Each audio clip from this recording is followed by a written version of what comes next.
Here with Avi from Strategic Insight at the FundForum USA 2012. Avi's been with Strategic Insight since 1986. Certainly seen a tremendous amount happen in this industry insofar as trends and changes in direction. And maybe talk a little bit today about what you're seeing and what you think the future holds for the asset management industry. It's clearly a very interesting time in the evolution of the financial services industry and the global mutual fund business.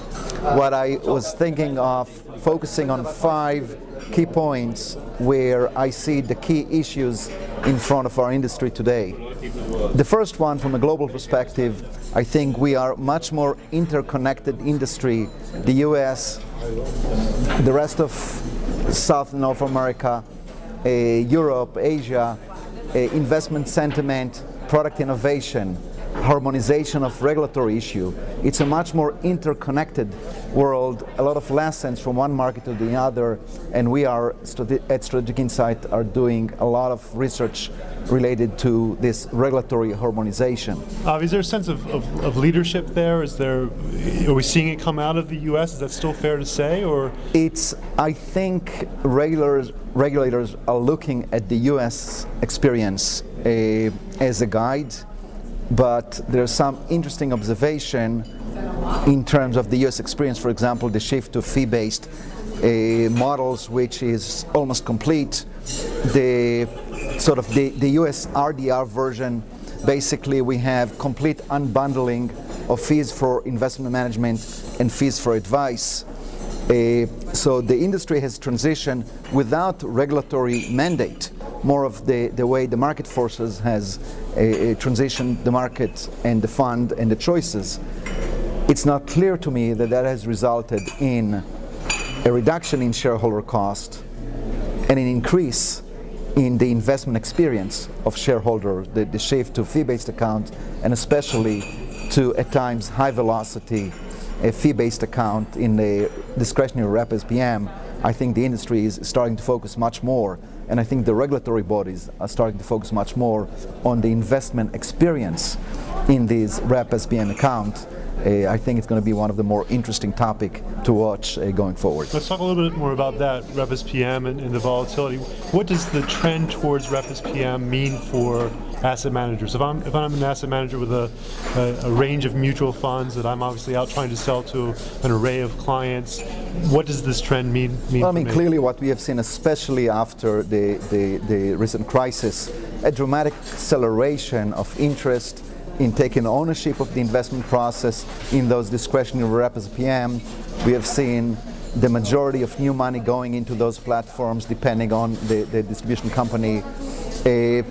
So the market is moving into that direction. This is where the highest adoption of liquid alternative is observed.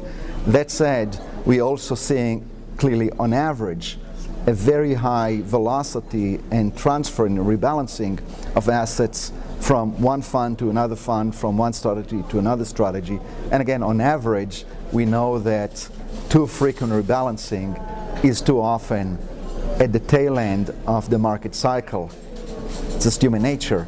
So the more you trade, the investor experience may not be as if you just buy and hold on a more steady, balanced global asset allocation portfolio.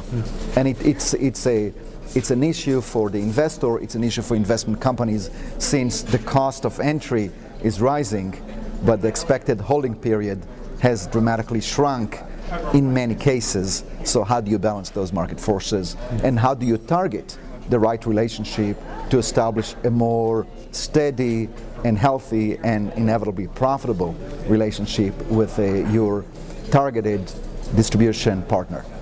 So you had mentioned at the outset 5 trends. I think we covered 2 of them, counting right. The interdependency and the lessons around the world, asset velocity and shareholder experience, these are 2. On the product dimension, we are seeing an insatiable demand for income strategies. We have seen in the US, for example, well over $1 trillion going to bond funds since the crisis, and that continues month after month. Globally, we are seeing more than $2 trillion going to bond funds. at the tail end of 30 plus years of falling interest rates around the world. Investors are searching for income and stability. They look back 30, 40 years, those were wonderful years. But if you look forward, the consensus is that as an industry, not today, not tomorrow, but in a few years' time, we all going to face ourselves standing in the top of this very high mountain and trying to find a way to get off the mountain.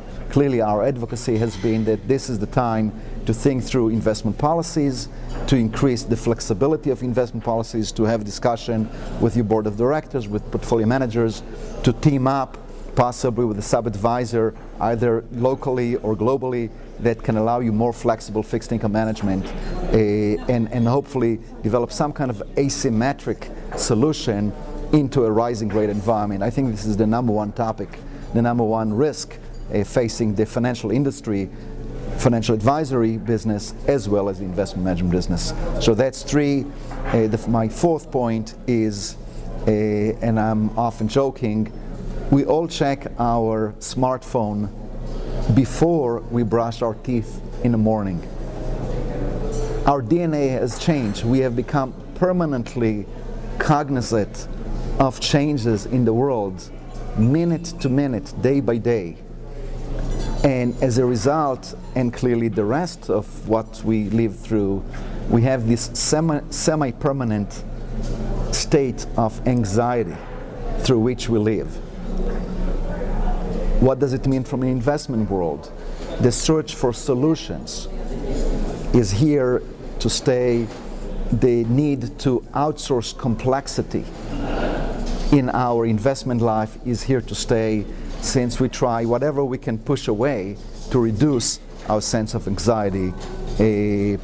And nothing's going to happen economically, financially, anytime soon to reduce that state of anxiety, and that has a lot of implications to the investment business. And that plays into one of the earlier points that you made around asset volatility, right? Yeah. The more anxious I am, the more prone I am naturally to trade in and out of certain markets and to be hyper-focused on what's going on in a particular market. Yeah, at a particular like time. to the extent that you can place your finger on the reason for your anxiety, most likely you will end up making investment mistakes, selling too late, buying too late, to some extent, not necessarily to obfuscate the complexity, which is enormous today in terms of asset allocation strategies, but the benefit that investment management companies are having, to the extent that they have the skill set domestically and globally to think 24/7, 365 on investment solutions and investment complexity,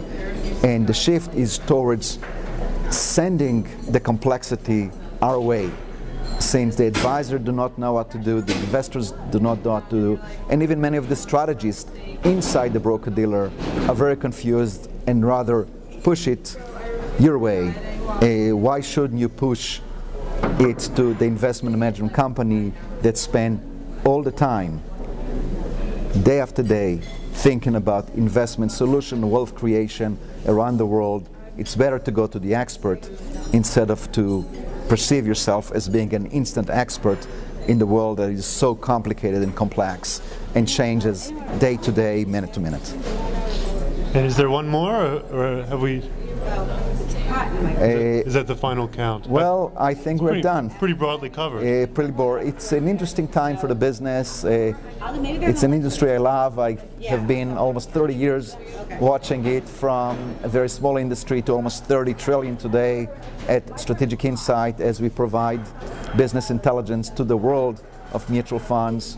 There are a lot of challenges ahead, but there's enormous talent and commitment and perspective and intelligence residing in the investment management industry globally. There is a reason why we moved from being a small industry to today the main investment vehicle for clearly mostly middle-income investors in America, many high net worth investors, and increasingly globally as the pooled investment vehicle is the best solution for investor and for wealth creation and wealth protection around the world. And one other question for you. Are the best years behind us in this industry? Do you think that the trends that we saw through the 80s with the growth in retirement assets and so on have sort of pushed us to a pinnacle that we're just going to bounce along, or is there going to be another leg up? I don't know. I tend to be an optimist by nature. Often people say, well, the good old times. I don't know. I always worked, so I don't know what were the good old times. The reality is that there's no better investment vehicle to help emerging wealth investors outside the US, globally. There's no better vehicle. There's a reason for the mutual fund. In the mutual fund vehicle, sort of the pooled nature of mutual funds allows you access to investment strategy at an efficient, cost-effective way. That's the reason why we have been so successful, and those reasons are not going away if you are an optimist in terms of wealth creation around the world. What is this phrase? If you are 1 in a million, there are 1,500 of you in China. If you're an optimist about the opportunity to generate wealth through intellectual capital and hard work and talent around the world, if you're an optimist for the future of the world, you have to be an optimist for the future of the mutual fund industry. We'll leave it there. Thank you, Avi. Thank you. Pleasure. Bye-bye.